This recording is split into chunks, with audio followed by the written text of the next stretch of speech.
بسم اللہ الرحمن الرحیم۔ دوستو، سوموار کے دن 8 کلمات ہر مسلمان ضرور پڑھے۔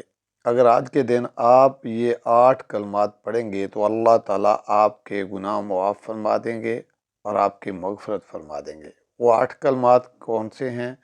نمبر 1، هو الغفور الرحیم۔ نمبر 2، هو الرحمن الرحیم۔ نمبر 3، حسبی اللہ لا الہ الا ہو۔ نمبر 4، ربنا علیک توکلنا۔ نمبر 5، ان اللہ علی کل شیء قدیر۔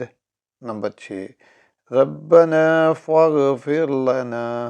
نمبر 7، یا راحم المساکین۔ نمبر 8، سبحان الملک القدوس۔ اللہ تعالیٰ عمل کی توفیق عطا فرمائے، آمین ثم آمین۔ سبسکرائب کریں، لائک کریں، شکریہ۔